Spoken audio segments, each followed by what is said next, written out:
Buddhist club ও Bagmari club দুই প্রতিদ্বন্দ্বী ক্লাবের কোচ ফাইনালে ভালো লড়াইয়ের আশা করছেন। কি বলছেন তারা, চলুন শুনে নি। আমরা প্রথম জানাবো থেকে এত সুন্দর একটা প্ল্যাটফর্ম আমাদেরকে দেওয়ার জন্য। এই এত সুন্দর একটা মরশুমে আমাদের এত আগে ভালো ভালো মাঠ দিয়ে এত হেল্প করার জন্য। তারপরে সত্যি আন্ডার 14 যেরকম টিম হিসেবে আমাদের টিম খেলা দরকার, বা প্রত্যেকটা মাঠে যেরকম বাচ্চা ছেলেরা দূর দূরান্ত থেকে ভালো মাঠের জন্য এবার সত্যি ভালো খেলেছে। থ্যাংক ইউ এআইএফএ আইএফএ, এবং আমাদের ছেলেরা কনফিডেন্সে খেলেছে। আমরা একটু আগে নেমেছিলাম, আমরা গ্রামের টিম খুব সুন্দরভাবে আমরা হোমওয়ার্ক করেছি, একদম নিজেদের ছেলে নিয়ে খেলেছি, নিজেদের একাডেমির ছেলে নিয়ে খেলেছি, আমাদের কেউ বাইরের নেই। এই জায়গায় আমরা স্যাটিসফাই, আরও ভালো খেলুক, আরও ভালো চাইবো আমাদের ছেলেরা সুন্দরভাবে আরও। আশা করি আমরা চ্যাম্পিয়ন হবো, কেননা যা পরিশ্রম করেছি, ক্লাব সাপোর্ট করেছে।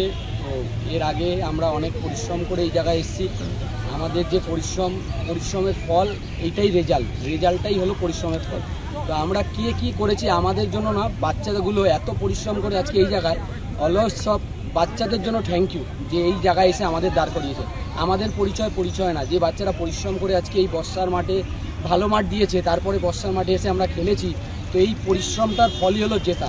তো এই জেতাটা হলো আমরা ফাইনালে যেতে চাই, গিয়ে ফাইনাল চ্যাম্পিয়ন হবো, এইটুখানি আমাদের কনফিডেন্স, আমাদের ছেলেদের ওপর কনফিডেন্স। আমরা তো আছি তার সাথে। আর অলস আজারদাকে থ্যাংক ইউ যে আমাকে এত সুন্দর একটা প্ল্যাটফর্ম দেওয়ার জন্য। ক্লাবকেও থ্যাংক ইউ, বাগবাড়ি ক্লাবকে আমাকে এত সুন্দর প্ল্যাটফর্ম দেওয়ার জন্য। Thank you and all the best for final.